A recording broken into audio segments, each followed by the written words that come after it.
Hello again and welcome back to Samantha's Kitchen. If you like any of the recipes that you've seen so far, it would be really helpful if you could like and subscribe and hit the notification button, and then you'll get to see my recipes every time they come online. I apologise, last week I had technical difficulties and I couldn't upload, but hopefully this one will be uploaded fine.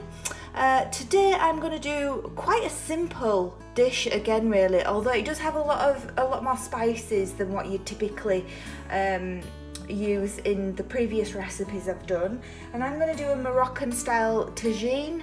This is generally cooked quite low and quite slow in an authentic tagine pot. I do have one of them, but I'm making it in this cast iron pot for today, so it'll come out exactly the same as what you would with your tagine. So I thought it'd be easier to cook it in here because most people do have these kind of cast iron or glass ovenware that can use. And so let us get started.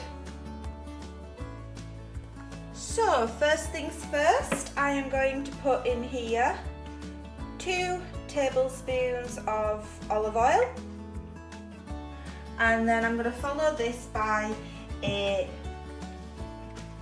tablespoon and a half of tomato puree,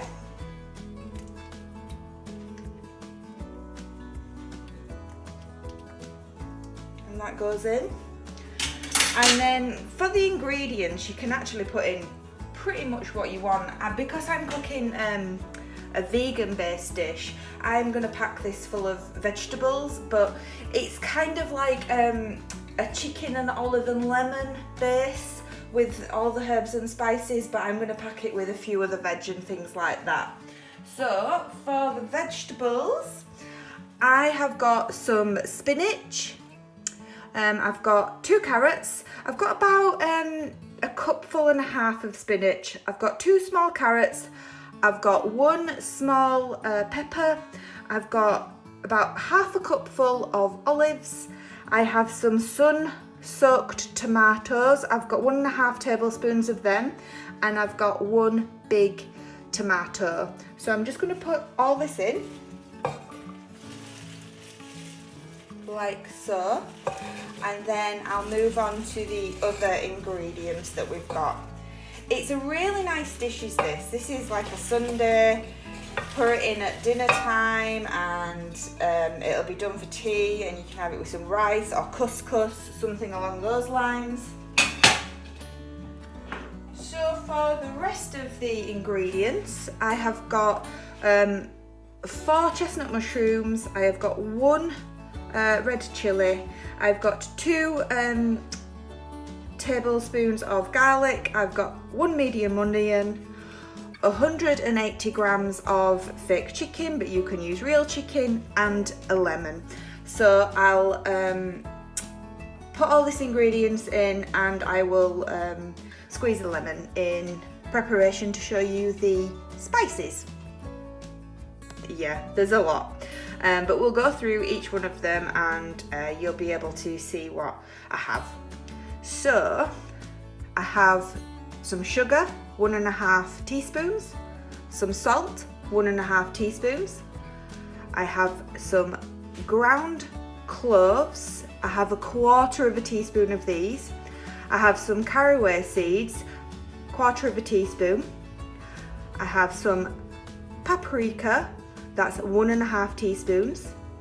I have here some cinnamon, that is 1/2 teaspoon, some sumac, which is 1/2 teaspoon. I've got some garam masala, which is 1 teaspoon. I've got some parsley, which is 1.5 teaspoons. I've got some all-purpose seasoning, which is 1.5 teaspoons. I've got some turmeric, which is 1.5 teaspoons. And I think I've got some cumin, which is 1 teaspoon, and I've got the Moroccan spice mix, which is 1 teaspoon. I forgot then what it was. I was like, what I forgot there, but it's the Moroccan mix. And so this is all gonna go in, and I'm gonna give it a big stir around.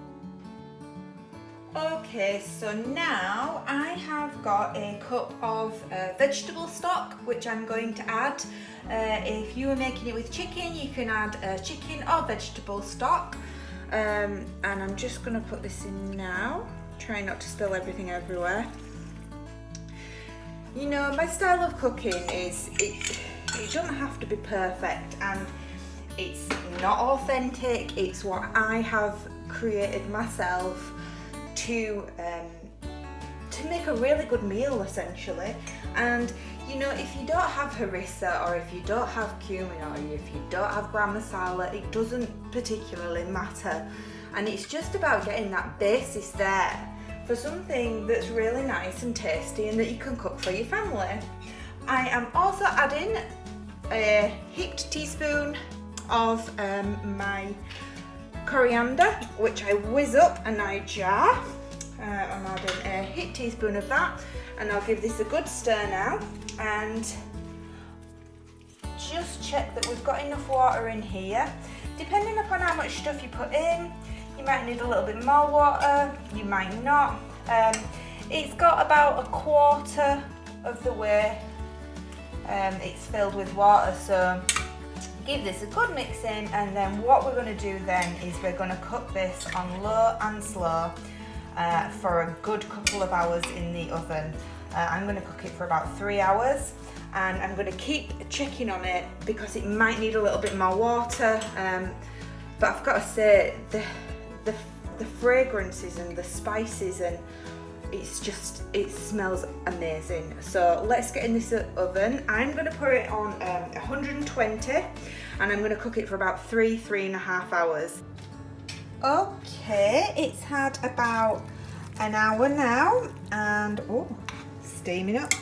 And as you can see, I've not added any more water or anything like that, but it is looking amazing. Look at that. Oh. So another couple of hours and we'll check in on it. Okay, so this has been in for about 3.5 hours now, and I will give it a good stir. And as you can see, all the sauce now is thickened up. It's a really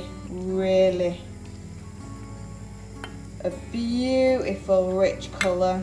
Oh, it smells absolutely amazing. Oh, so time to prepare.